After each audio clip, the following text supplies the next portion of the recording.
Everybody. Thank you for tuning in. Get this thing out of my face. Thank you for tuning in. Welcome to Guy Atchison's Reinventing the Tattoo Community, where tattoos, apprentices, collectors, and the curious are encouraged to join in these live streams, real world events, share and inspire, and ultimately create better art and tattoos together. If this is working for you, please let us know in the comments, chat, and please tag a friend who loves tattoos, who doesn't love tattoos, and please let me know if you can hear me. We beam out nearly every day, and with your help, have involved into a quality network of amazing live and on-demand tattoo and art shows that have all been receiving rare reviews. You are currently watching the Monday Morning Drawing Group with Kia Franklin. That is me. Artists, feel free to join in by clicking the link on the events area. You may be streaming in from YouTube or Facebook, listening in podcasts, but you can always get latest event schedule and notifications at the official Reinventing the Tattoo Community free app on Android and Apple. All Reinventing Network shows are jams, drawing groups, interviews, panels, webinars, etc. Seriously, can all be enjoyed on demand and found in the library as well as the YouTube and podcast channels. There are countless tattoo and art rabbit holes. Literally, there's so much stuff you could do.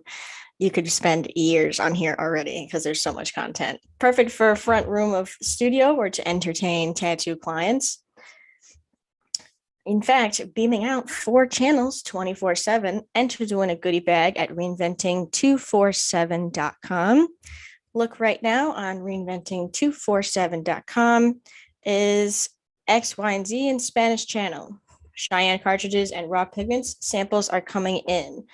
Raw pigments is probably the best company for pigments at the moment. As far as consistency goes, I love them to death.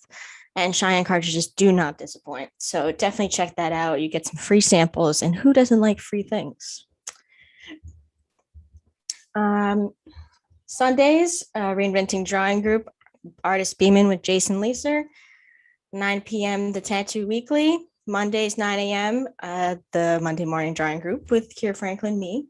And at night, you get to join at 9 p.m. with Mr. Guy Atchison himself for the subscribers edition to his class, where basically he just critiques your work from last week's assignment, and then you guys go into a whole new topic or subject that you guys get to work on together, zooming in and beaming in with all fun artists that are there. Tuesdays, 10 a.m. with Ricardo Sturdivant. He has been working on anatomy currently with myself on Thursdays. Wednesdays at noon is the Tattoo Now show.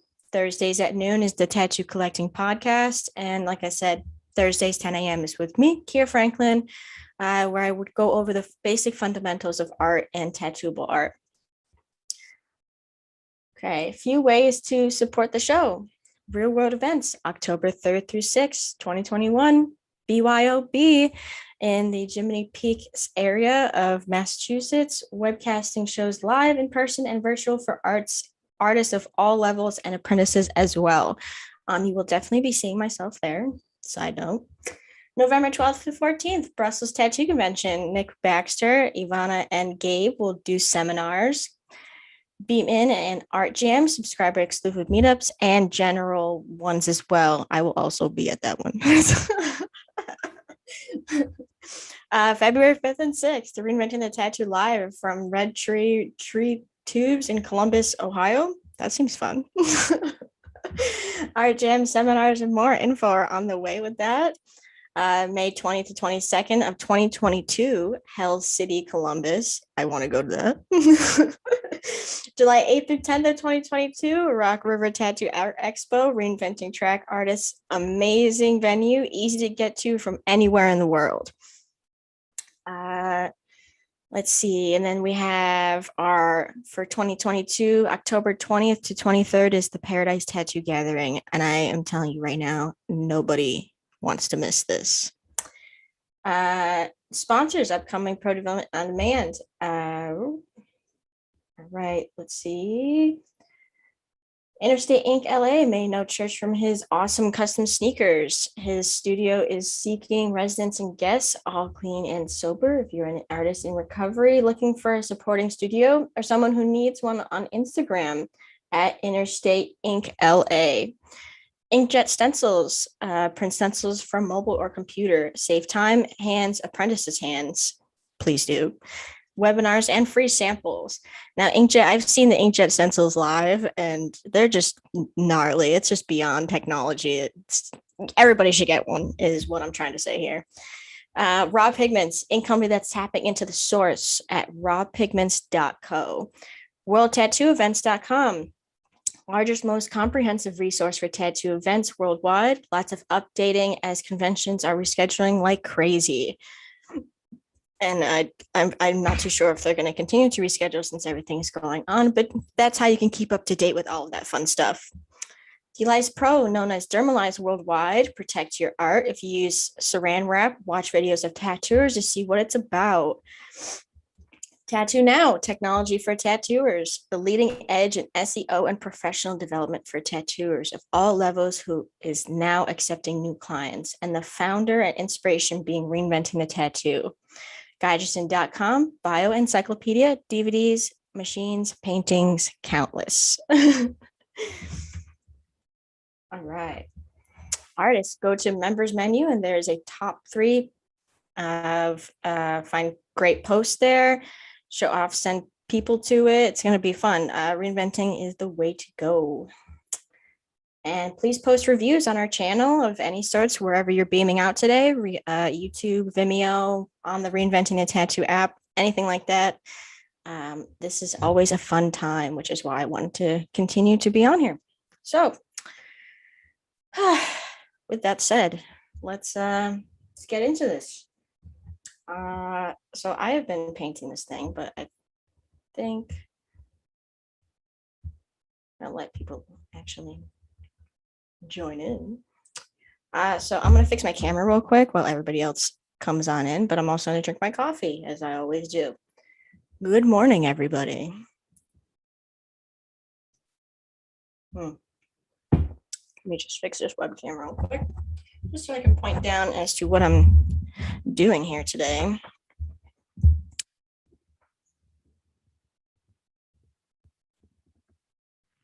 Let's see here. Cords everywhere. So many cords.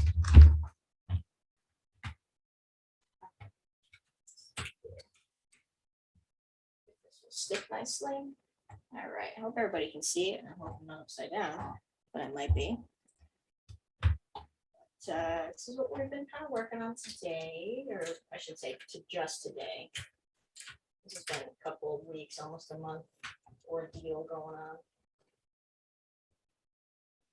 So here, hopefully she'll stay, but maybe not, because cords everywhere.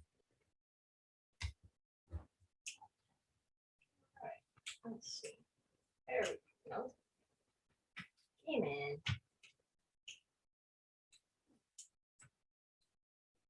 And we'll do that. Perfect. That sounds good. All right. Hello, everybody. Welcome. Hola. Hello. Would you like to introduce yourself and where you are from? My name is Joseph McFarland. I work in a shop in West Virginia. Oh, fun. It's a small shop called Mountain State Tattoos. So it's fun.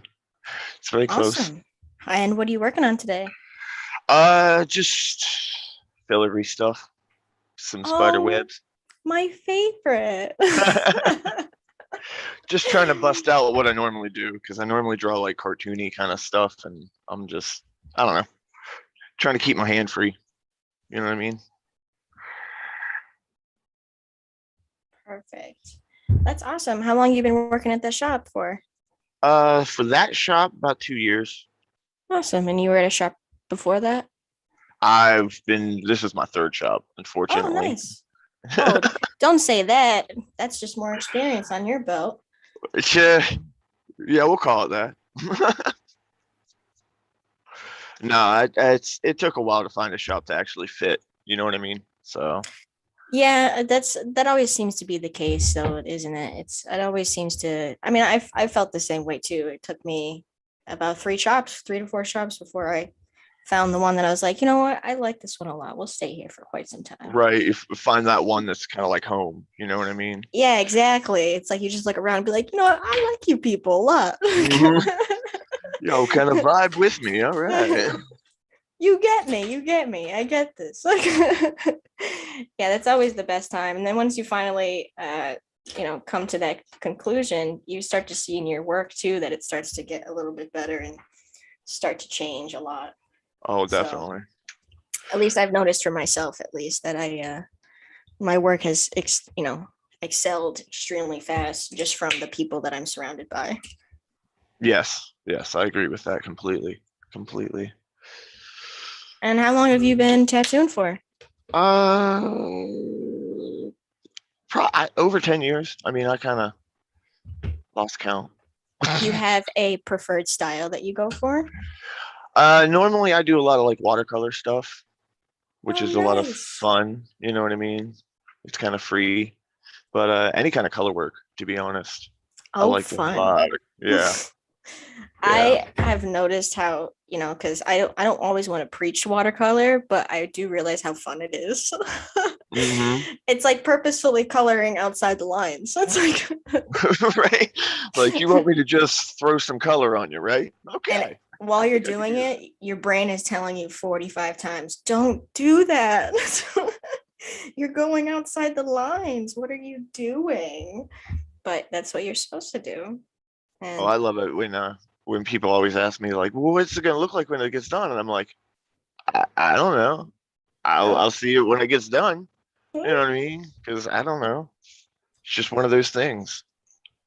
so you're taking the honesty approach with your clients. I try, do my best. Yeah, that's awesome. Do you have any big pieces that you're working on? I actually started a sleeve in the beginning of the year, which is a whole galaxy scene going up this girl's arm. Oh, I'll awesome. I'll have to next time she comes in, I'm gonna get some videos of it and everything else because I started working on like the filler and stuff like that. But it's got ooh, on the inside of her arm is the Earth that has a banner saying "Planet Bullshit," Mhm. and then it's got Mars, the next planet, which I'm an artist, not a scientist, so I had to look it up to be honest. I actually, on the first, which is coming up, I actually have a row of planets that I'm doing on somebody's forearm in full color. So I was doing the same thing. I'm like, what order are the planets in? Right? Like it's been a while since high school. I didn't have to take this test in a minute. Hold on. And But then yeah, it's yeah, good. absolutely. I was going to say that I noticed that too every time I'm doing lettering. Like, even if it's a word that I know is spelled correctly, every time I'm looking at fonts, I'm like, there's just something wrong. Like I just Oh, feel like every time it's spelt wrong, but it absolutely is not. It just looks weird to me. so I don't lettering know. is the one thing I sweat on a lot because it's just like there's no room for hiccups half the time. You know what I mean? It's all right there. Yeah. Just I Yeah, would take exactly. any other drawing rather than doing like a paragraph or something like that. I don't know. That's just me. Oh, I would never do a paragraph. I'm like, oh man, because that's when mistakes are made. I feel because you're just like your eyes are starting to get cross-eyed at these letters coming together, and you're just like, Especially oh my god. and half the time they want them on weird spots like the ribs or like on the hip or somewhere that's not easily tattooable or something to that effect. Like I haven't been to hell, but I have been to typewriter font on the ribs. Like that's where I've been, and honestly, it's pretty similar. Right. Yeah. But I understand it. I think lettering is super fun. I'm always never one of those ones that's like, oh, you want like in God we trust? That's fine. I'll do that 40 times. I just really do enjoy the way that lettering is because you're right. It's just like it's all there. You don't have to Hmm. really think about value or anything like that. It's just making it clean. So Exactly. it's all fun. And even those little Pinteresty ones, I don't really say much about. because it's just like, whatever, Like my shop is the only shop in our town, and Hmm. we have a huge college that's like right across the street from the shop. So I get a lot of like those like sorority girls and like frat boys and stuff, and I hear like so many cool stories. But in my opinion, the sorority girls are so much fun because I could do a smiley face on them and they think it's like Bob Terrell did the smiley face. Like they start The, screaming and the they think it's funniest so part great.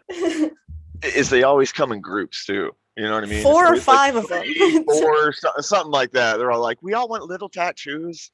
It's Mhm. great, awesome. And Oh then you'll yeah, do something so simple and they'll be like, "Can I show my girlfriends?" I'm like, I mean, yeah, sure, it's yours. And then they'll like go in the hallway and just start screaming in the mirror. it's great, I'm like, oh, all right. I mean, I feel great. right? I feel amazing now. Thank you guys. Like, this is great. Thank you so much. They're like, no, thank you. This is amazing. I'm like, all right. Heck yeah. And they I mean, always go you ahead. also got to think that like a lot of times when we do tattoos like that, it's kind of like magic to people. You know what I mean? Like, how do you do that? Yeah, yeah, but yeah, and I think it's the different parameters of magic. Like we think Hmm. that our masters are the magic, right? But then the average viewer will think of just the average tattooer as magic. You know what I mean? Hmm. Because Exactly. they're making something last forever right in front of their eyes. So that's just part of the experience that I think is so much fun to have and be a part of, which is why tattooing is so cool. Hmm. That and the stories that we get. I love hearing some of the stories and stuff like that. Oh, absolutely. Absolutely. That's why I like having a shop that's right across the street from my college because I get so many transfer students too, and so many people from different countries. Hmm. And I hear so many stories, and it's crazy. It's like, oh, I'm just hanging out in my own little world, and you're just completely in a different realm, coming to a different country. It's like, whoa, that's insane. But Yeah, we yeah, had a. I remember we had an exchange student in high school, and he was on the soccer team with me, and it was kind of weird to hear him, talk about his country and how it was because he was from Brazil and stuff like that, and it was mind blowing because he'd never seen snow before and stuff like that. So when he came up here, first time he saw snow, he was amazed. that's It always the was best, isn't it? right. That's You so take something for fun. granted, and then somebody that's never seen it before looks up and goes, "Wow." It's just, I don't know. It's something to behold. Yeah, absolutely. It's you're sharing these moments with people for the first time, and you're like, wait a minute, you've never seen this before? And it's Hmm. just like, no, I've never seen it before. And you're like, whoa, man. And you get like more hyped for them. Like they're just like, yeah.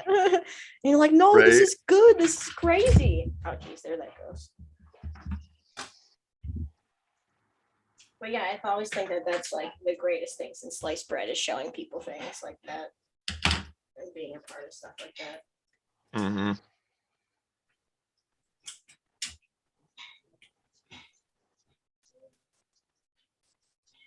But that's awesome. Do you have any things you want to share with your art that's going on right now? I know you're just doing filigree, but I didn't know if you had any other pieces in there that you wanted to show. I think all the pieces that I have are actually in the shop. Oh, I mean, You know what I mean? do like digital or are you only analog? I do both, but I'm more analog than I am digital. Like, don't get me wrong, there are certain things that I like to do digitally that it's just better that way. You know what I Mhm. mean? But I prefer analog because I feel like there's more of a connection to the artwork that way.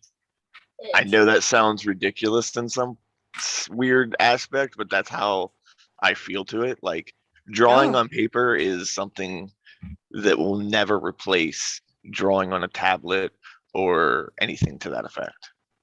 yeah, I mean, I can understand that in a way. You definitely have to. I mean, I always think that working analog. I mean, besides like charcoals and graphites, that you have to really make a decision and not just because with Procreate, you can just fumble around for hours and just be like, I am maybe making something. But if you wanted to use something in Big Pen, you have to like make a decision immediately. And it's one decision could be a mistake, just like tattooing. But I feel like, I don't know, Procreate has its benefits too. Oh, it does. I'm not saying that it doesn't. You know what I mean? It has Yeah. its strong points. You know what I mean?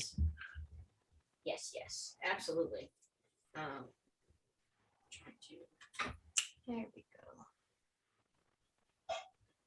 But I mostly do Procreate or painting. Those are my either ors. So if you had like a medium to choose from, I see you have different pens. Is that graphite or is that Copic markers that you have? I have markers and graphite, and I have colored pencils around here somewhere. Those Do are what I you normally work with. do you use like a Copic marker and then like color pencil over it? Mm, not normally. If I work with the markers, I normally stick with like if I'm doing black and gray, I stick with doing just the markers. Yeah. I don't normally try to mix mediums too much. I don't know why. I don't. I feel like I tainted it or something. Tainted? No, there's no tainting. You should definitely, I would definitely suggest that. Definitely try it out. Uh, Only because that you could get a much smoother gradient if you do it in that manner. Just try it out. Just go above and explore changing mediums up. I swear to God, you're not going to taint it. Okay. My brain is gonna be like, "What are you doing? Don't do this." It's the same thing with the watercolor, Right?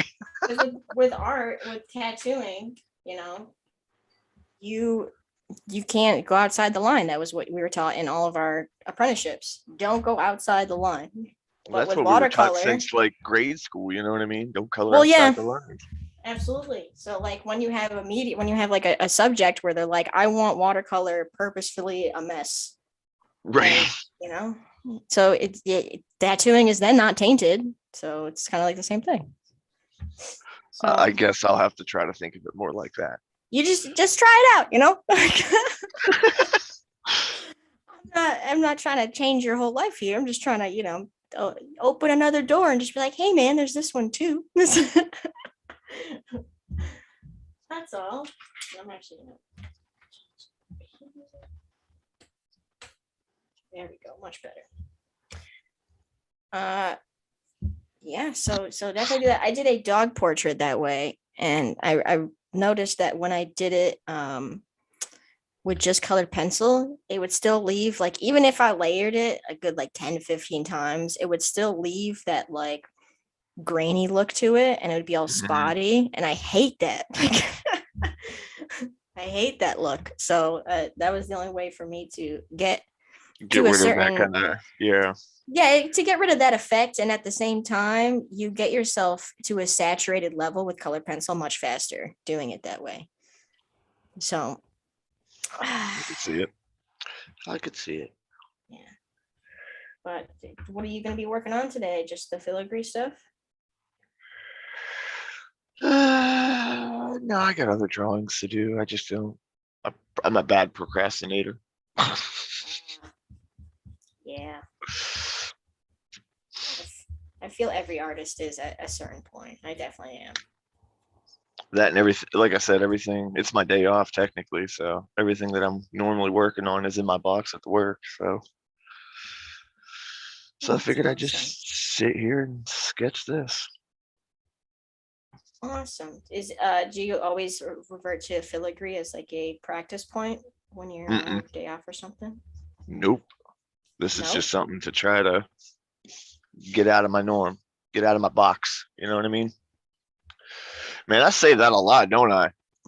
Hey, what I mean? Jeez. People got phrases, I say, yeah, I say all right all the time. Like, all right, cool, all right. And like every time, like maybe 14 times per client, I'll say, all right, let's do this. All right. And our booths are quite like we have like our own little sections, but they're kind of Uh-huh. integrated together so you can still hear each artist. And Right. that's all they hear coming from my booth is just all right, cool, all right, absolutely, all right. And they've already called me out on it like 14 times, so you know it is what it is. You got your own catchphrases. It's not it's not wrong. Uh, we'll go with that. Seems legit. Like if you had a Staples button, that's what it would say.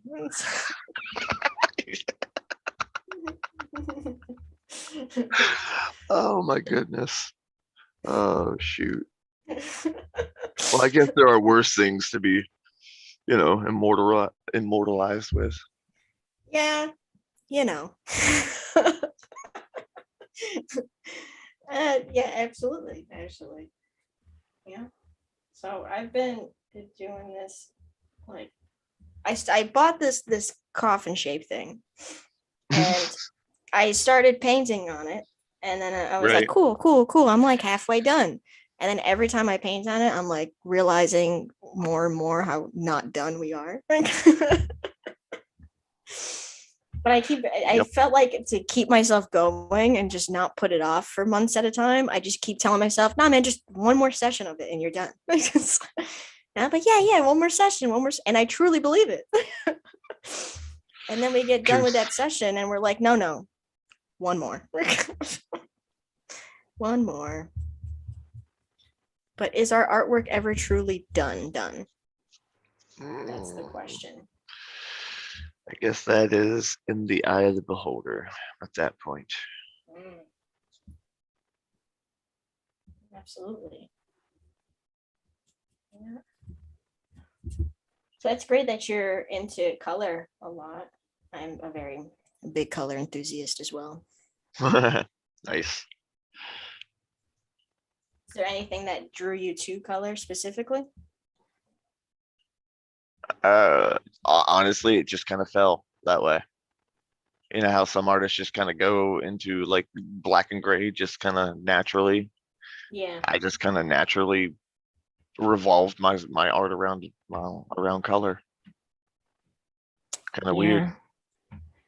Yeah. Isn't I mean artists all the time. I mean the younger generations especially always ask like when will I ever find my style, and when will I ever find out who like what I'm going to be making like the next Jesse Smith or something. And it's not until you just realize like the natural things that you start to gravitate towards is when you're just like, oh, I like Right. color or I like This is black what and I do. gray. Yeah, exactly. But I think that artists are trying so hard to be like the quote unquote better person, which is not who they see themselves as. So they're not even seeing the style that they're making right in front of their eyes, kind of thing. Right. They're not living in the now. They're living in the next year, the next Yeah. big thing, stuff like that. Yeah. It's more difficult now with social media and everything. Hmm. You can easily get into that groove of, you know, that I'm gonna make the best next thing, or you see something on Instagram and you're like, oh, I want to be that. So Well, see, the big thing I have with a lot of social media things, and not that a lot of artists do it, but I know some go out there and Photoshop their work to make it look like that picture perfect, like look at this, you know what I mean? And then the actual tattoo itself doesn't look as great as the picture. And mhm. then the whole like aspect of how good somebody should be in tattooing gets blown completely out of proportion. You know what I mean? Because obviously the Photoshop picture, you can't necessarily tattoo exactly like that. You know what I mean? Yeah, yeah, absolutely. That's why whenever a client's just like, I'm sorry, I got my inspiration from Pinterest. I was like, that's all right. That's absolutely normal. That's what you Right, want to right. get. which is fine. But it's always having to have the conversation that, like, hey, this tattoo isn't going to look like this in days or weeks if you get it this small, or, you know, this person's tattoo looks like this because they just took this picture walking out of the shop, or, Right, X, Y, right. and Z. All the technical stuff that normal folk don't normally think about. Yeah, which is just you're just educating the public. So I try to always, I always sound like a robot when I explain it to them because it's the same phrases and the same way of Hmm. explaining. But it's Hmm. just educating that person for the next, potential client. And maybe one day everybody will know. Spreading the good word. Keep on holding on to that dream. Yeah. Yeah, that's all we could hope for at this point, right? It's like, hey, Well, it is. I mean, I will say it is getting better. You know what I mean? It's not yeah. like it was in the early 2000s and stuff like that. Yeah, in what way? Education and stuff like that. People in Mm-hmm. finding their artist, the information out there to finding good artists rather than, you know what I mean? Because back then the internet was a thing, but it wasn't like it is nowadays. You know what I mean?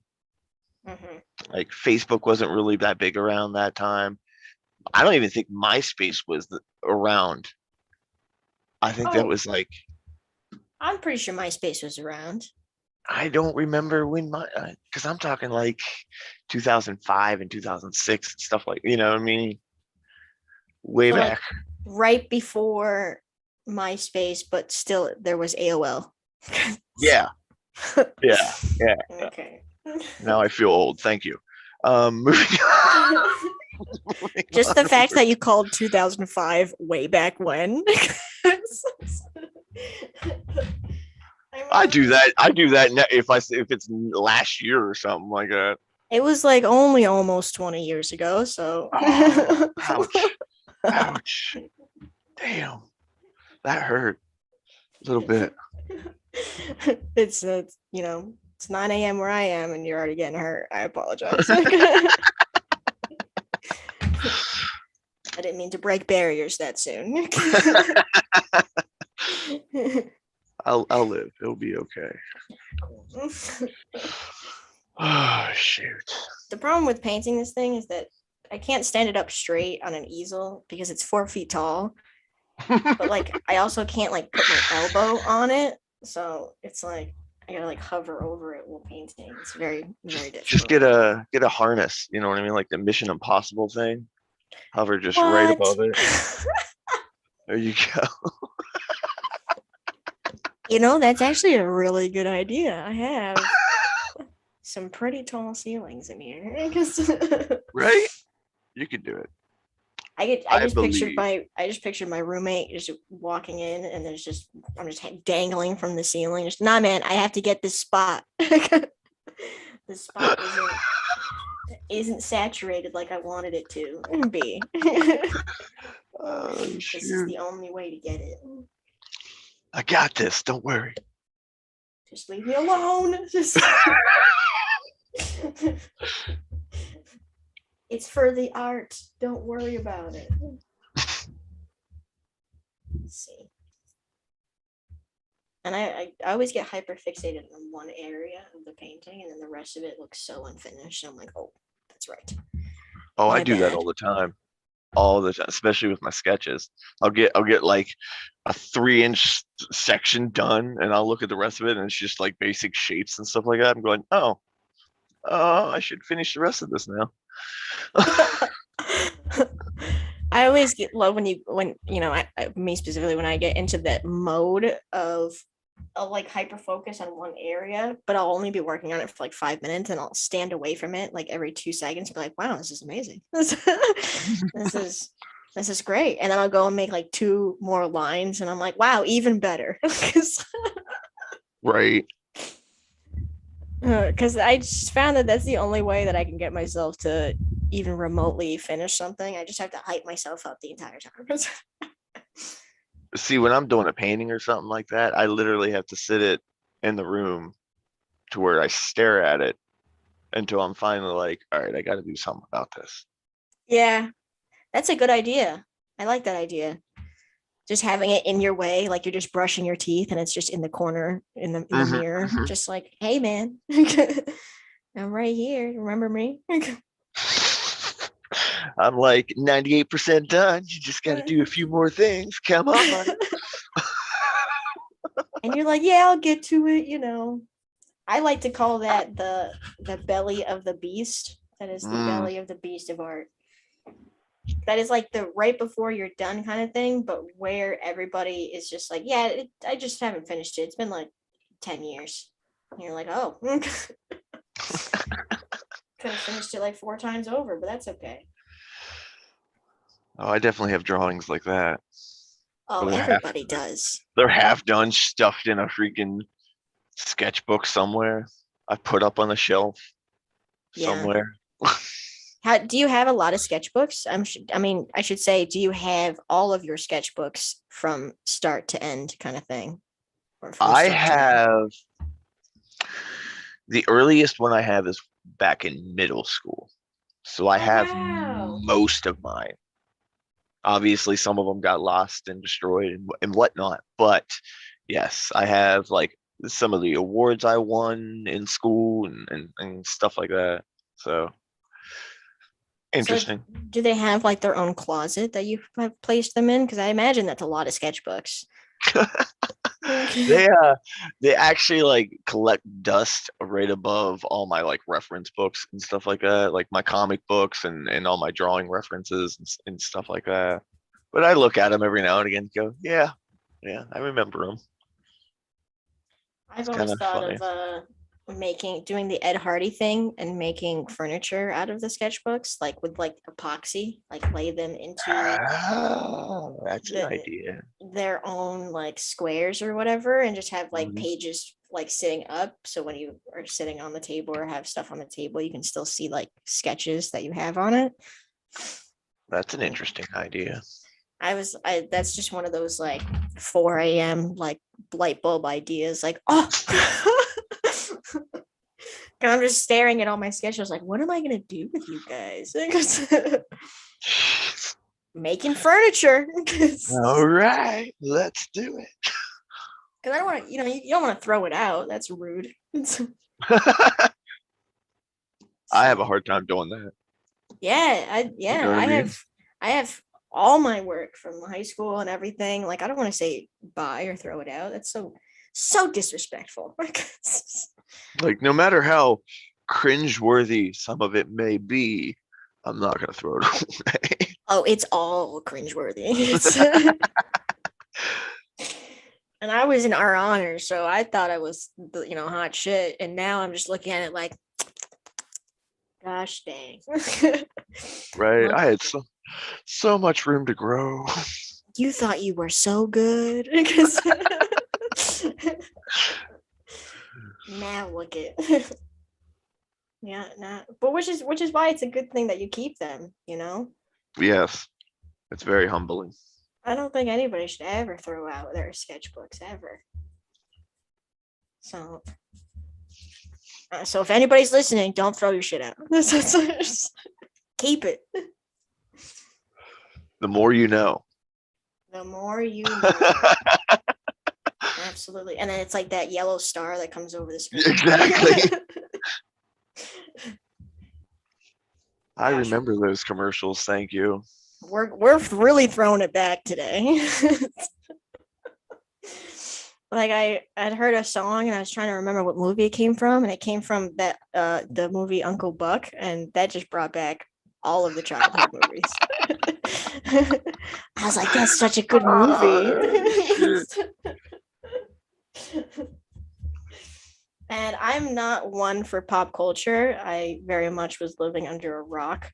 So when I mentioned watching on Uncle Buck, my coworker was just like, out of all the movies you haven't seen, I really give you props for seeing that one. I was like, it's a classic. It's like, he's amazing. Also, if nobody's seen that movie, watch it right now. You will not be disappointed. Yes, yes, do it. Do it. It's Do it's it got because I dare you. No. It's got Macaulay Culkin in it. You can't, And what's that guy's name? John Stewart? John Candy? Candy. Thank you. Yes. How could you forget that man's name? Oh Oh, my God. That dude's like a staple for like the 80s movies, man. hey, what's that movie that oh gosh, what is it? Planes, Trains, and Automobiles? Is that the one he's Yep. into? Yep. Yeah. Okay. All right. See, I'm redeeming myself. Stop it. A little bit. A little bit. All right. I'll give you a little bit of credit now. I will never remember anybody's name. So, I'm the same way. like when you see a client out on the street and you're like, hey, and you're just like, what the fuck? And then you see their tattoo, you're like, oh, I remember that. I do that like in my phone as like client list goes. I have the tattoo that I first did on them and then their name because I don't remember their name. I remember what smart. tattoo. Yeah, that's smart. I like that. Like, but I don't take no offense. If anybody's listening right now, take no offense. I'm sorry. I don't remember names, but I remember the tattoo. Names and birthdays are a no-go. That does not happen. All last week, I thought it was Saturday, like every day. Smooth. Yeah, but thanks to technology, we have like calendars and stuff to keep track of that shit. Our phones. Could you imagine daylight saving time without phones? How many people would be late? Did they even have daylight savings? Yeah, they did. Oh, okay.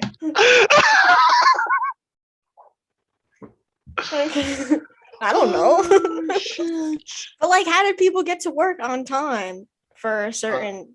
Did they have somebody just knock on your window, be like, "Hey, it's like 5:45." You should probably No, you either remembered or you were late or early, depending on whether you fell back or sprung forward. But in certain states, they don't even do that. I don't know. I just know that from because I've been late a couple times for my job because of daylight savings times. I will say that right now. Really? Oh, hell yeah. Oh, wow. Woke up my alarm and I was like, oh, I still got like an hour or something like that. Go to work. You're like, you're an hour late. Oh. Oh, that was today? My bad. Oh, okay, guys. No worry about it. Okay. Please don't fire me. Oh, that's a good question then. What was your job before tattooing? Like, what did you do? Oh God. Many jobs, a lot of factory jobs. But I think the longest one I had was working in security. So that was like you were the security person? I was a security guard, yes. Oh wow. Did you have to like ruffle up anybody? No. It never got to that point. Normally we just had to do like, because I worked for a casino, we had to do like cutoffs for people that were like way too drunk or just belligerent people. Did a lot of like first responders kind of stuff, helped out with those, older people, stuff like that, which is where I got like some of my medical training and stuff like that. So oh, that's pretty cool. It was a fun time. What kind of factory jobs did you work for? I worked for a meat packing plant. I worked for a container corporation where literally I just put like the fucking rubber rings inside of plastic 5-gallon lids, which that was a mind-numbing job. I will say that. Sit there all day just throwing lids. Makes you go insane, doesn't it? Yeah. I think I reached that level a couple times. Yeah, absolutely. I worked for a industrial laundry facility for like construction workers and stuff like that. So it was kind of like the same thing. Like we get the clothes dirty as all hell, wash them, dry them, put them through the steamer, assort them again, put them in bags, assort them again, and then that's it. And after you get done sorting them, sort them again because Sort them you again. don't know if they were sorted, and if you're not Correctly. sure, And then sort them again. they were like alphabetically and then numerically, and it was just I just wanted to die. And that place had like no heat or AC whatsoever. So I would always wear like 2 layers of clothing and then a jacket over that, and then like fingerless gloves because we couldn't wear like actual gloves. Right. And and yeah, so I understand factory jobs are some tough business. Interesting people that work there though. You know I what? will The people say. that made factory jobs a career are very interesting characters. You know what I mean? Yeah. Because half of them, and take no offense when I say this to anybody that does work factory jobs, they look like they come out of the circus, and they're great people, but they just, you know what I mean? Like we had a forklift driver. His name was Frog, and he sounded like he had a frog in his throat, like all the time, just this raspy voice, and he was just such a character all the fucking time. It Do you was think it was he great. called himself Frog or everybody started calling him that? No, he earned that nickname. Trust me, Oh, okay. that was an earned nickname. I too many stories came from too many coworkers about that man. Yes. My boss was one of those bosses that would eat the if you have like a Cumberland Farms or like a Pride or something like that, does that exist Hmm. here? Okay. Inside of those, you have like the bags of eggs, those boiled eggs in the bag. You know what I'm Right. talking about? He would eat those like 3 times a day. Like Right on. Go you, buddy. that was the kind of man he was. And I had questioned my entire existence who would eat this? And I met him, and he was my boss. And I watched him dog it down and just completely enjoy it. And I just was watching like it was a A horror lion movie. in the Serengeti, just like Jesus Christ. Absolutely. That's Yeah, well, great yeah. characters that work there for sure. But the security job, that's pretty cool. You know, I would Eh, never imagine myself be a security guard. So hats off to you, for real. And you said it's for a casino? hmm. Yeah, for sure. You've probably seen some crazy people running through there. I have I have a few stories, I'm sure. Yeah. Not that I would share on stream live, you know what I mean? Mm-hmm. But there are definitely some interesting stories. Interesting characters, interesting stories. Absolutely. Yeah. And how many artists are in your shop? Right now there is me, um, my coworker Mike, and then we have an apprentice, Alex, at the moment. And then we have a piercer. How's So, the apprentice doing? young. He's doing what young people do. But no, he does good. He does really good. He's catching on really well with everything. So it's kind of refreshing. You know what I mean? Does your state have like rules and regulations as far as tattooing goes, like licensing or anything like that, or is it kind of just like yeah, you do this kind of thing? No, in West Virginia you do have to have a license, blood board passages, all that kind of jazz. So it's And all do they that have paperwork. yeah, do they have a requirement for apprenticeships? Because I know that sometimes happens. Like the apprentice has to be an apprentice for like a certain amount of time or something. That is not technically regulated by like the state or the city or anything like that. It's just pretty much by shop. So it could be 6 months, could be a year, could be 2 years, really depending on your progress. Because my apprenticeship only lasted about 6 months, and then I was like fed to the fucking wolves. Yeah. So after surviving all that, you know what I mean, you kind of come out stronger and everything else. But yeah, that's pretty much how I was taught. I was taught the fundamentals, and they were like, "Oh, you can do a clean line. All right, we got all these people. Go ahead. Okay, sure." I mean, hey, it landed you where you are now. So, right? and now you can, I'm sure you can, are telling this apprentice how it was. And that's Trying good to that, anyway. That's the key. You know what I mean? yeah. How long has he been apprentice at your shop? About 3 months, something like that, 3 or 4 months. That's awesome. You just have him like answering phones and stuff. Is he your apprentice or just the shop's apprentice? This shop's apprentice. That's pretty Like cool. both me and Mike are kind of taking them under our wing and teaching them what we know. And Yeah, Mike, apprenticeships are very different now than they were for sure. oh, definitely. And getting them is way different than how it used to be. Because I remember me trying to get mine way back in the day. Mhm. Yeah, exactly.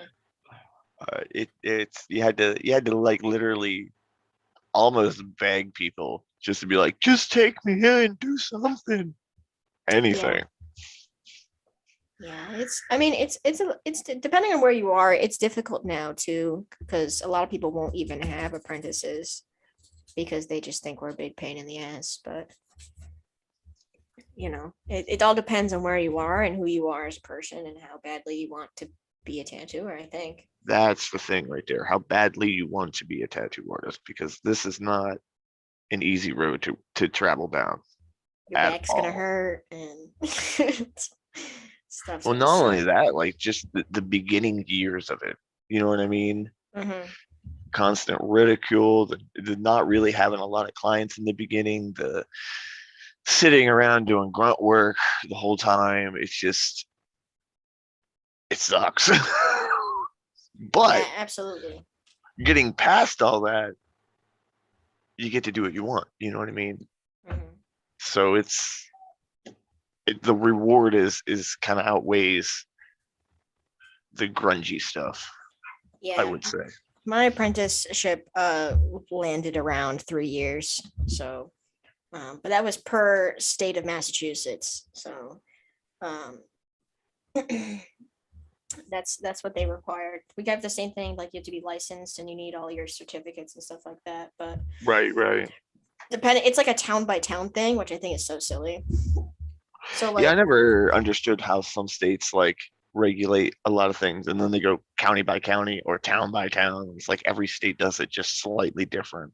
yeah, is your state a town by town thing or is it statewide? In West Virginia, I believe it's statewide. I believe. I don't. It's been a minute since I looked up all the stuff for things. And I've I I've worked I've worked in PA, Ohio, and West Virginia because I live in this little tri-county area. And like I said, each state regulates it completely different. So, Yeah, I almost prefer that it would be a statewide thing. oh, I would too. Yeah. Because like even if I just were to drive not even 5 minutes to the next town, the regulations are so much different and the requirements are so much different. Like they're not even one close to the other one. And and it's almost like it's just very backwards. And the pricing for Mhm. license, like you have to get licensed per town. So even if I got a job just right in the next town over, I'd have to reapply for my license all over again. Which I think is so weird. That seems redundant. It's just weird. Like it's just weird. It's Because like it's like getting your driver's license and going to a different state and be like, wait, you have to get this driver's license to drive in this state. All yeah, right, and then you're good. like I couldn't even guest spot in another, like another shop that would be in the next town over per se without reapplying for a license. Yeah, Wow. Massachusetts is Massachusetts. All right, I'm gonna chalk that off the list of not places I want to go right now. Hey man, No, we're I'm beautiful. joking. I'm joking. We're so beautiful out here. We got all sorts of trees and stuff, and like that's about it. And they try and take every last dime out of you before you leave. but I think it's only because tattooing was illegal at one point in Massachusetts. So now that it's back, they're all just like, I don't know what to do. Right. So new territory. What am I doing? That's pretty much what my town had, or the town that I work in now, had said about when I applied for my license. They're like, we don't really have laws for this, so we just copied the town next to us and just copied their laws. So I was like, all right, I mean, I guess. Sure. That seems legit. it Okay. just it just makes it very difficult for apprentices because in like one town, the requirement could be like you have to be an apprentice for a year and a half and have all your certs and stuff. And then if for Mm, whatever reason that apprenticeship doesn't work out and you go to another town, now you need to be an apprentice for 3 years all over again, consecutive. And it's, damn. yeah. So you almost had to graduate exactly where you are with who you are with in order to really stay on top of. Right. It's like it's a commitment. You're either here or you're not. Yeah. It's like you got to do this if you want to be a tattooer before you're the age of like 35. So yeah, Jesus. it makes it very difficult. So I always feel bad for the apprentices that are, live out here because of it. Because no mentor really wants to deal with all the laws and regulations and stuff, understandably. But it just Right. makes it difficult for the any young artist out here to really become a tattooer. Especially if you have to like log the hours and everything else. Because I know certain states you have to log certain amount of hours and stuff like that for your apprenticeship. Yeah, your mentor has to sign off, but that's only in certain towns. Certain towns that you don't have to have any written acceptance. But if I were to go out to like Oh, Boston, now I need written proof that I have an apprenticeship or had an apprenticeship. So that's so confusing. it's very confusing.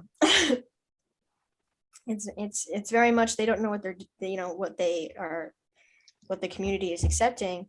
And the apprentice that we have at our shop actually fought to change the laws because they didn't have any laws on apprentices whatsoever, so they weren't going to accept him in. So yeah, it's That seems tough. about right for, tattoo artists fighting the system.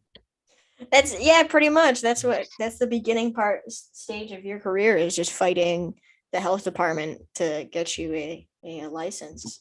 Right? And it's funny. It's like one of those. It was one of those situations where my boss or his mentor at the time, really didn't really want an apprentice at the time, but he fought to change the laws. So now he was kind of like, oh, I mean, yeah, you can work here. Right? Right? You have So proven yourself. Come hither.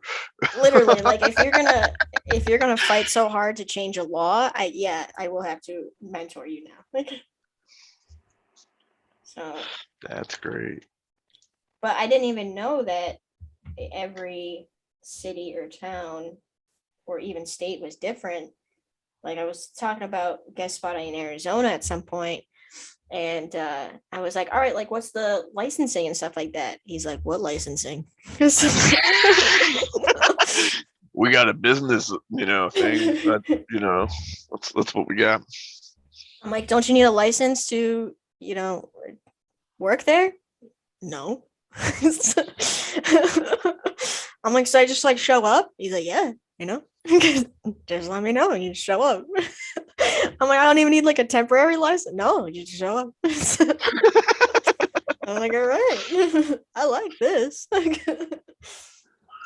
just think By the that's so time you're wild. That's so wild. that's crazy. I'm like, wait, so I just fought all those years for the health department, and in some states you don't even have to do that. You just be like, yeah, I tattoo now. Like, that's crazy. I got my vendor's license. I'm ready to go. I took that CPR thing. I'm fine. CPR. That's perfectly fine. Oh. I can pull the crispiest lines. Don't even worry about it.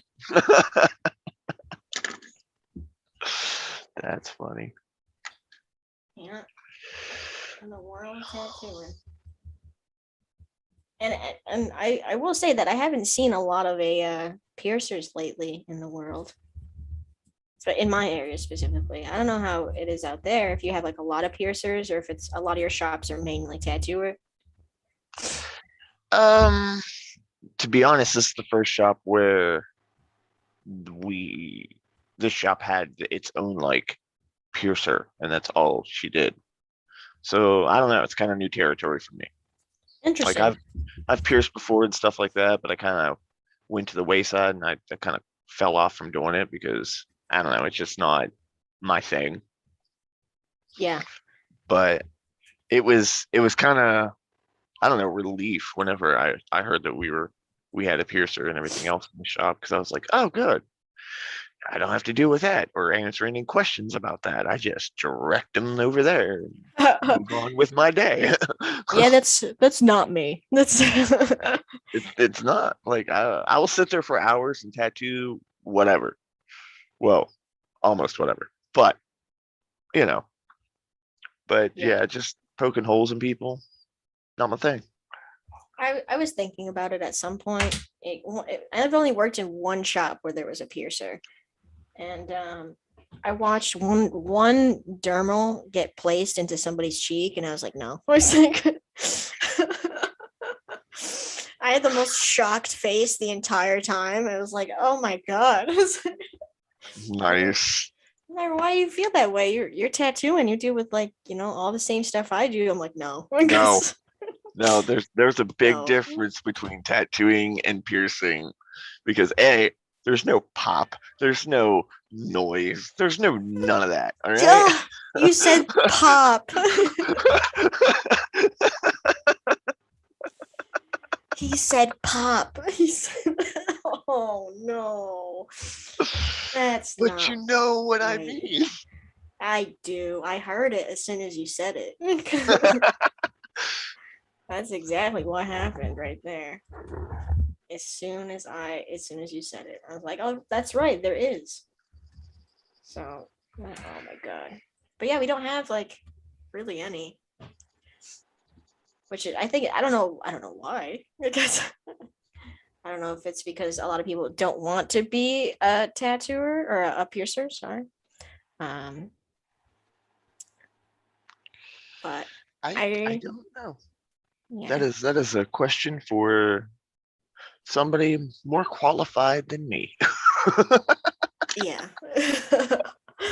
So we have two people that are actually, I guess, writing in. We have one Yes. that's directed towards you. Oh geez. I'm uh, scared. it says, "Hey Joe, you're drawing some really cool filigree there. Do you have any tips for fills?" I'm assuming filigree. I'm trying to do some spiral fills under a lion head, and it would be cool to get some tricks. So, To be honest, it really depends on the part of the body that it would be on. Because with a lot of fills and stuff like that, it would have to contour to the body itself to actually have the flow and everything else that you're looking for. So it doesn't look unnatural or awkward. You know what I mean? So placement would be my biggest tip for you. Like finding where the flow is for the body and then just finding the curves to match that flow.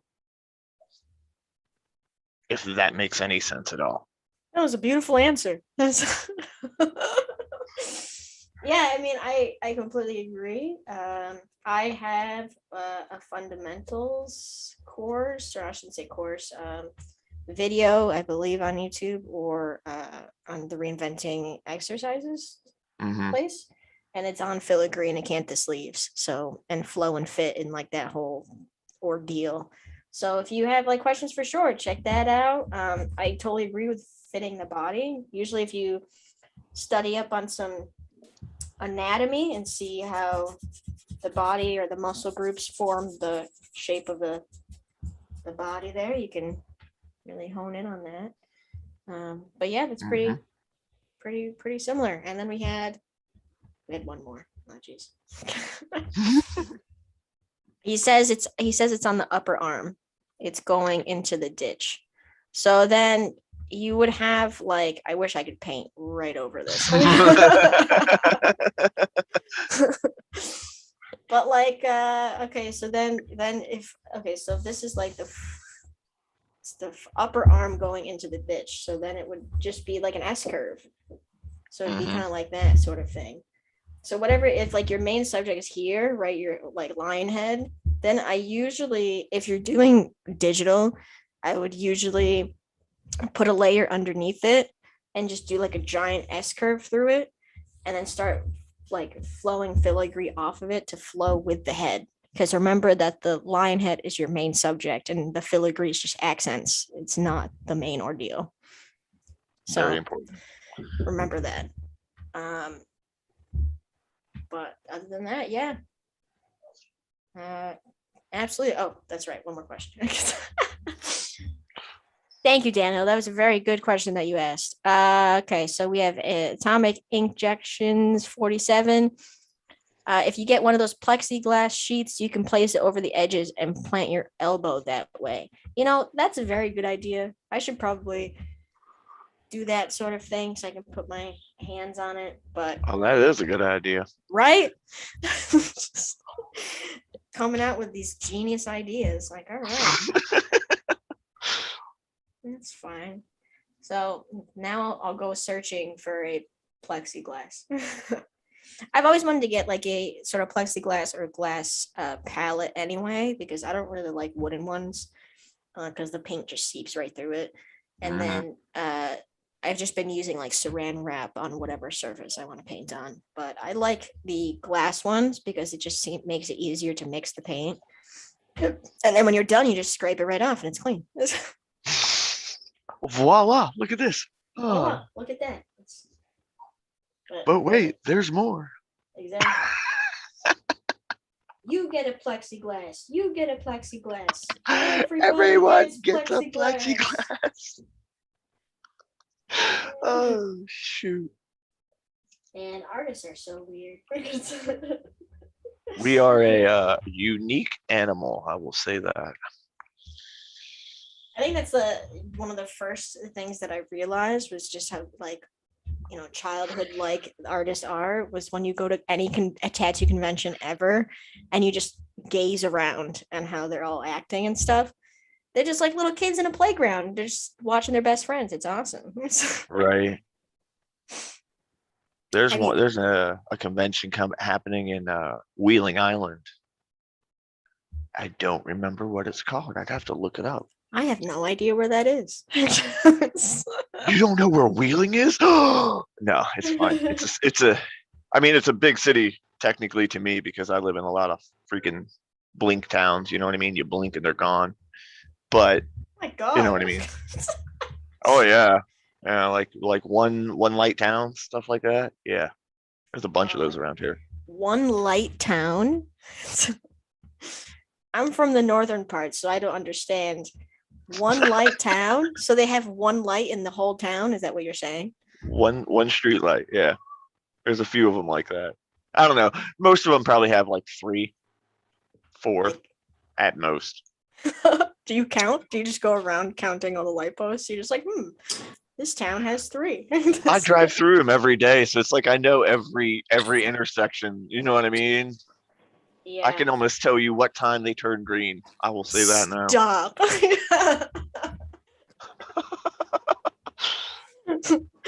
I get that way. We have a lot of train tracks around where I am, so I always like know what times they're switching over and stuff, so that we don't get stuck for 45 minutes waiting for the train to pass. Because that's how my towns separate. They separate by train tracks, so you have to cross over each one just to get to whatever town you're going to.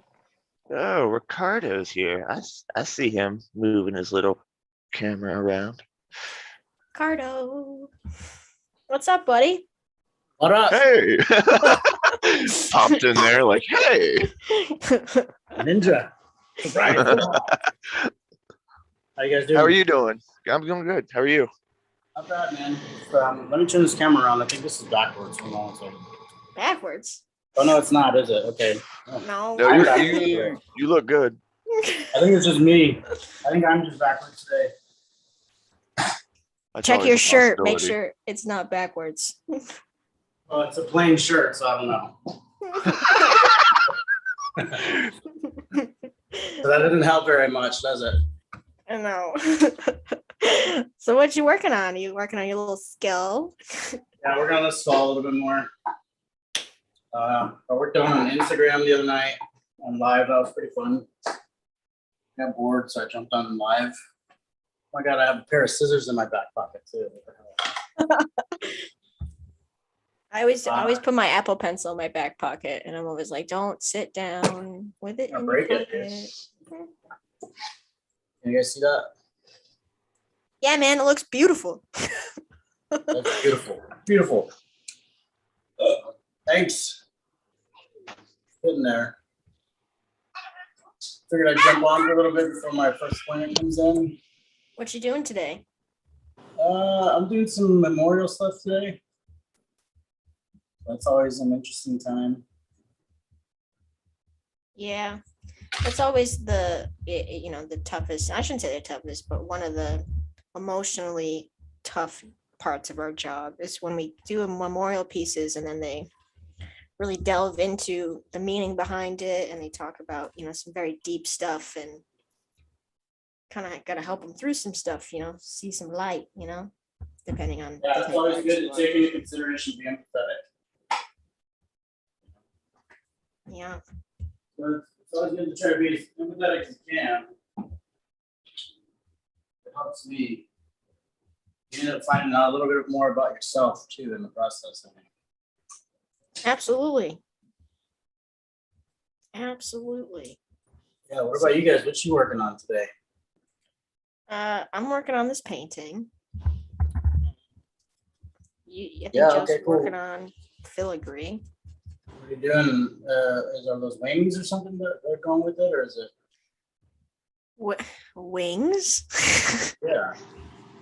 They're like little decaying leaves, but they haven't really taken that. They're just soft shapes at the moment.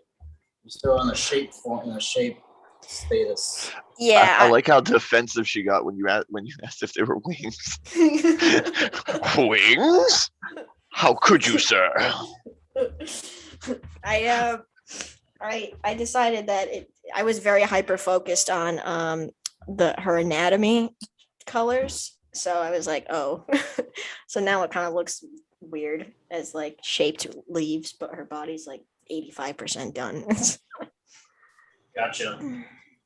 So how's it going? What process are you in right now? Are you glazing, or are you still layering, or what medium are you working in? So this is acrylic, and pretty much I'm just trying to keep all the shapes soft right now. I'm just trying to build value and separate where her body is laying to where the leaves are going to go over. I think the very confusing part of it is that like some of her hair is going to be going over some of the leaves, but that's like second to last thing that I'm going to be doing, because it's only going to be like a few strands. So I'm not going to involve the entire shape over just a few strands of hair just to accent. So just keeping my brain occupied with not thinking about the end result or expectation, Yeah. Just going with the flow. Right. But for right now, we're just keeping everything soft, thinking about value, and making sure that our hues are following in line with what we have planned. So, because I always like to use like 50 million different colors, so we're trying to limit our palette. Get it done. Right on. Cool, Yeah. man. Thanks, man. Thanks, buddy. No problem, kid. No problem. So what you got going on? What you got there? You got yourself a little skull. You working in charcoal, of course. Yeah, I was gonna do the oil painting today, but I don't have time to set all that stuff up right now. If I was to start the oil painting, I'd end up calling my appointment and be like, "Hey, man, let's do it for another day," because I end up getting into it and I don't want to do anything else. You know what I mean? Oh, I love those points in painting where you're just like the hours are just going by. I didn't want to do any of that stuff today, so I figured I'd just kind of I have this set up in the corner of my room with my station at all times. So it's like, I usually have a couple projects kind of set up on the other side of the room. That way it makes it easy to just kind of jump in and do a little bit at a time, you know? That's what I was telling her earlier, that I normally, like, when I'm doing paintings and stuff like that, I'll set it in the corner until it bugs me to get finished or something like that. But I'll have like 3 or 4 paintings just sitting in corners. Sometimes we need that wind of inspiration, that the wind to speak to us and tell us what to do, you know what I mean? Right. That inner voice just kind of takes over sometimes. Do this. Yeah. Oh, that's awesome. Thanks, buddy. Yeah, that inner voice or that bigger stream of consciousness, one of the two. Absolutely. Yeah, I've had a couple of those. Like I'll set it up at the studio or something because I may think it's like a slow day, but I'll only put down like one color. And I'm like, somebody's gonna call. I know they are. And as soon as I dip that dry paintbrush into that paint, that phone goes off. And I'm like, oh. All right. Here we go. I do that all the time at the shop. I'll get all my colored pencils out and freaking sit there and look at them. I'm like, I'm gonna work on it. This is gonna happen. I'm gonna go outside and vapor do something. Yeah. Like I will procrastinate and do other things, but I will get back to it. Yeah, that's always, the hardest part of our job here is to not procrastinate because we are our own bosses, kind of. Right. So it's not like there's that boss that's just like, hey man, you probably shouldn't do that. You should probably do this. That's ourselves. That's You gotta start buying into the idea of what is it called? Structured procrastination. Yes. Yeah, absolutely. Because I work better in a induced panic. That sucks, bro. Damn. Induced panic. But it's I do it myself, so there's no one else to blame. We always only do it ourselves, man. Yeah, absolutely. I think we can all relate there, Joe. I get you, buddy. Yep. I'll agree with that 100%, Joe.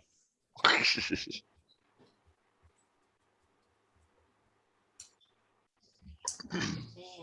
Well, good. I'm glad I'm glad everybody joined. That's so nice of everybody. Yeah, how are you enjoying the Monday mornings?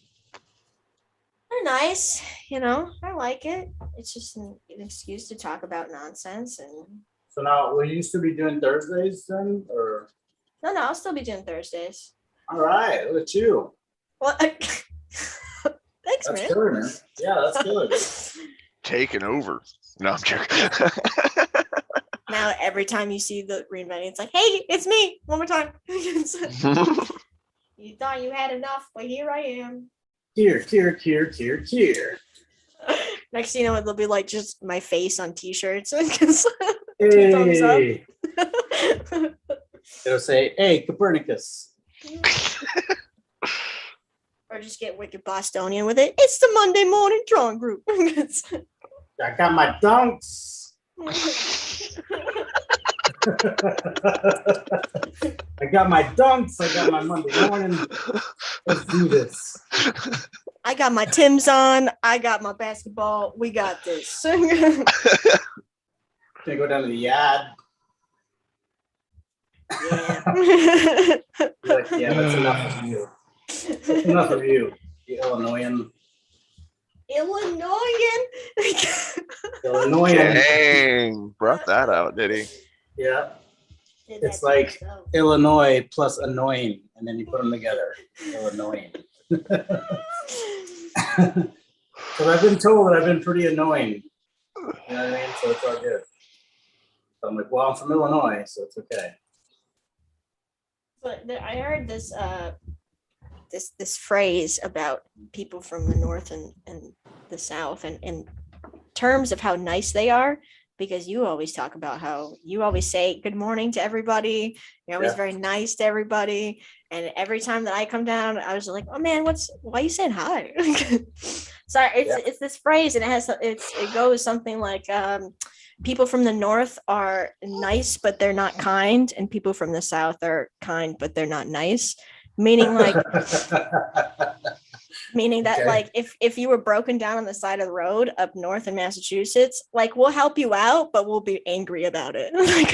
God damn it. And how do you pop a tire without a spare? That kind of thing. Right. They'll be helpful, but they'll be judgmental the entire time. But anybody in the south, like they'll see somebody on the side of the road, they'll be like, oh man, that sucks, but like you have your phone, so I'm gonna keep driving. Somebody will help them eventually. Don't worry about it. Yeah, you know, I could see some of that. I mean, I don't know. I've always, especially when it comes to the roadside stuff, I'll always pull over and try to help somebody. No matter what. I would not be able to do anything for anybody, so I would be a disservice to anybody. I'm like, oh, you tire popped? Like that's, you want like company? I'll talk about like Star Wars and stuff. So wait, you would be the person to obviously see that somebody's changing the tire and be like, so you got a flat tire, huh?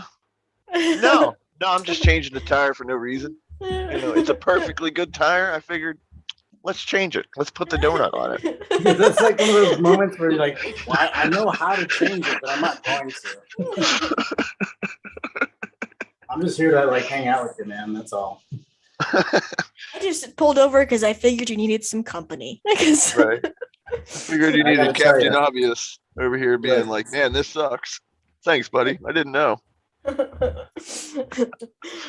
Absolutely. So if you're listening now, if you see me, if you're stuck on the side of the road and you see me pull over, don't get excited that help is here. Dun, dun, dun, dun. Yay, it's help. Oh, wait, never mind. Back in the car. Just see my 5-foot self pop out like, ah, shit. It's not help at all. It's Kier. It's Kier. Yeah, absolutely. 100%. Yeah. No, you know, I was down in Arlington, man, and everybody was super fucking cool down there. It was awesome. Yeah, how was down that? in Texas. It was good, dude. It was good. We had a good time down there, man. It was fun. But like I'm saying, like even at the convention, the people were just cool as fuck, you know, like everybody was helping each other out, everybody was asking for everything. You got everything, you need anything, you good. When you're walking around looking lost, they'll like ask you if you're lost instead of get out of my way. Or like, look at this schmo, he's lost. Look at him. I look like that all the time, so you know, people would be asking me all the time, "You lost?" Yeah, but I'm okay. I've been lost since '94. You know, way back then. Yeah, way back when I was chilling in the ether, was not even around. I was around. I'll just say that. I was hanging out. I was chilling. I was hanging. Enjoying some MTV, you know. When it was about music. Well, at that point, I think a lot of that's when like the reality stuff started kicking in. A little bit around that time, right? Right. Like the Road Rules, Real World, those started popping up. Yeah, when was the Real World? I can never say it. Real World. Real world. It's like saying rural. It's like saying rural route. Royal routes. Yeah, I'm done. Yeah. And this is why we draw pictures for a living. Yeah. Just saying that now. I always tell people that when they were like, man, your job is so cool. I'm like, I mean, I could have been an astronaut, but like I'm getting paid to draw. So that's cool too. Could have been the president. I could have been a No, I contender. could not have been the president. I think at this point in time, just about anybody could be the president. Right. Oh, you're absolutely correct, actually. Not to It get depends too on- political here, but Exactly. We'll just leave it at that. yeah. That's a Yeah. personal opinion, of course. You know what I mean. So there's no valid reasoning behind it outside of a personal opinion. So What a sensitive topic it is. yeah. Right? Did it? Never mind. We'll just Yeah, exactly. leave it at that. So what about I have those, so many jokes and stuff like that I could say, but we'll just leave it alone. what about those pretty pictures, guys? Yeah, Right? I'm learning a lot with this painting as far as temperature goes. I took a seminar that everybody should take by Marco Bucci. It's about it's called the color study guide. I think it is. Do that online? Yeah, you can get it online. It's right now it's 6 chapters, but some of them have like different sections to them. But he keeps adding to the chapters and whatnot. But it's pretty much goes over the relationships of color and how you need to view color as its own, relationship type of medium rather than like, oh my God, it's so scary. It's red. There's so many different colors, but really it's just value. So it's fun. I like that approach. See, I don't get excited until there's a bunch of colors involved. I'm like, you want how many colors? 23? Let's do this. I know, as soon as you hear that your client wants a color and you're like, oh cool, do you like any specific kind? He's like, nah man, you can go free reign. You're like, and then you turn behind you and see that all your colors just staring at you like, come on. All of a sudden you hear that song, now stop what you're doing because I'm about to ruin the style. Absolutely. But Canceling everything. Yeah, I'm in the stage right now still where I'm doing just a lot of Pinteresty stuff and I've only been using black. So anytime I get the opportunity to use color, I'm like the giddiest person on the planet. I have a question for you with that statement. Do you feel like you're learning more about color through that process with just black work?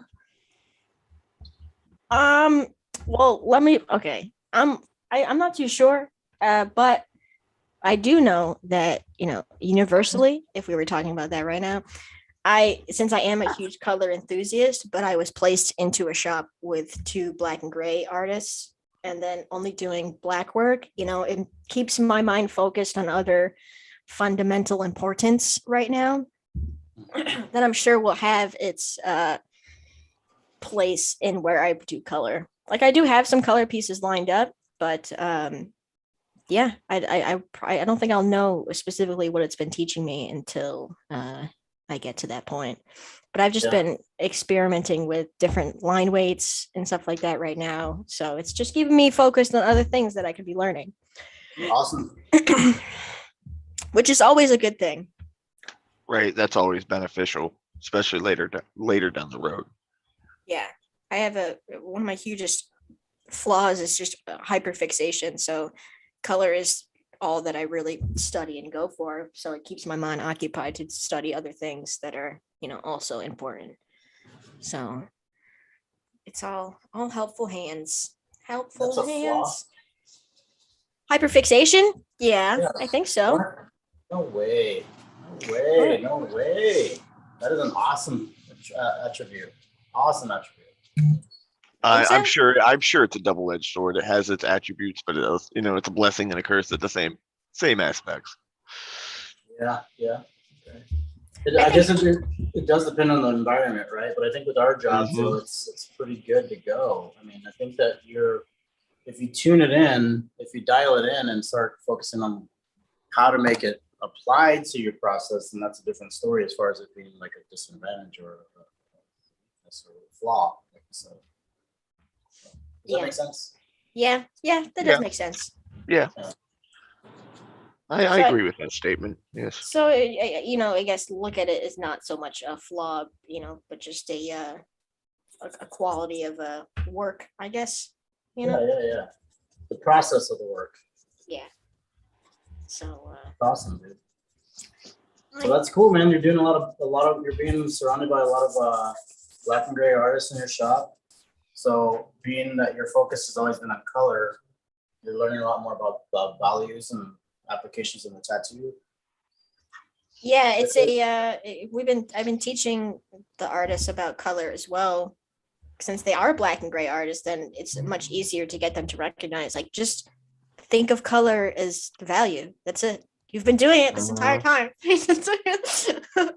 So just don't, as soon as you see color, don't get freaked out because you're trying to get like stuff to match, and how do I pick a palette, and how many colors should I be using? Where does everything go? Like, you start to question your entire sanity when, as soon as you involve color sometimes.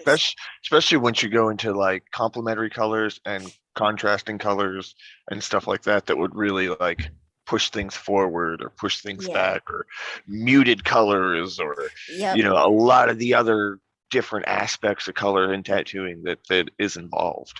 You know what I mean?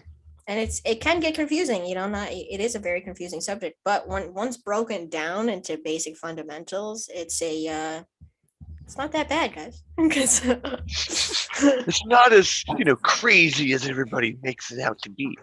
It's not terrifying. Everybody thinks that it's you know. And I don't know about you guys, but whenever I remember for a long time, as soon as I heard the client go, I would like color, I go,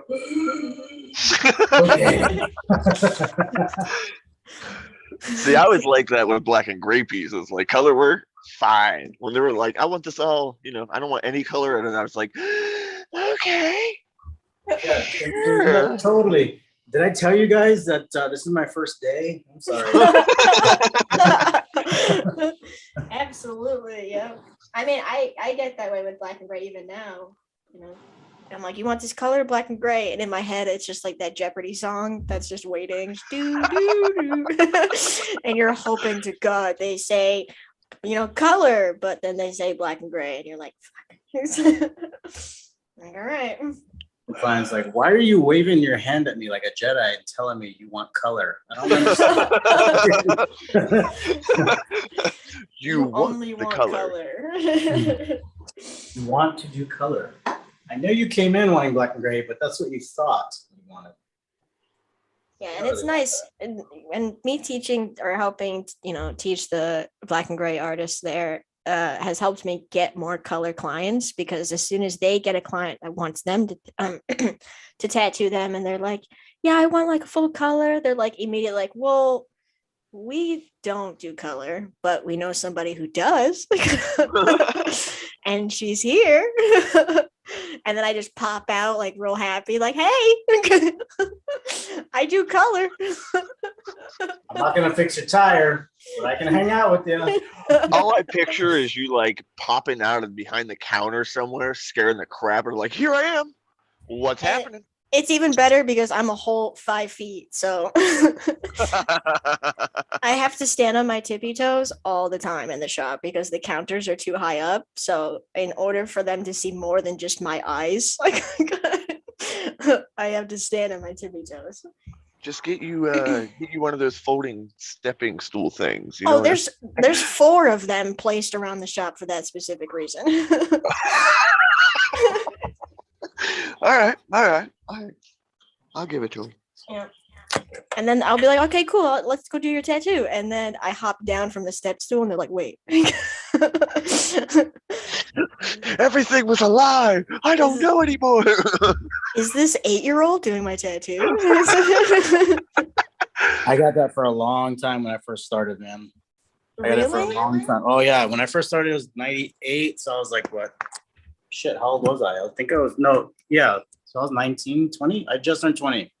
And yeah, man, I looked young as fuck. And they'd be like, dude, how old are you?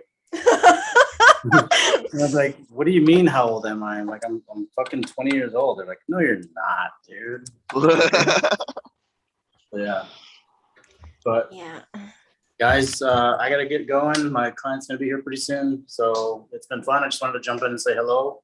Good morning. And good to see both of y'all. And y'all take it easy. Good to see you, Cardo.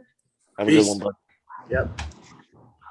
All right. So we'll probably just call it a day at this point. Let me Right put on. this back up. Jesus Christ. Okay. All right. Let me do it this way. Okay. So this is my first Monday morning hosting drawing group. So bear with me. But thank you guys so much for joining us. Let me just see if there's any last minute little comments here. Let's see. Let's see. Comic Injection says we need to make a Star Wars shirt where Kier is a bounty hunter with her name as the phaser noises. That's hilarious. I'll get Always right on that. Always thinking there, buddy. Always thinking, aren't you?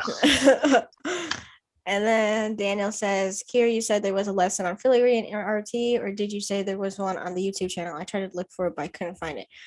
If you're on RIT, send me a message. I'm on Frankie Tattoos things, and I can link you to both of them. So that way I can help you out a little bit. I got paint all over my face. Great. But so yeah, for sure, send me a message and I'll help you out with that for sure. Other than that, thank you guys so much for joining the Monday, I thought it was Sunday, Monday morning drawing group. I will be hosting continuously for until whenever, first Mondays at 9 a.m. Eastern time. Check us out on the YouTube, Vimeo, or Reinventing the Tattoo app.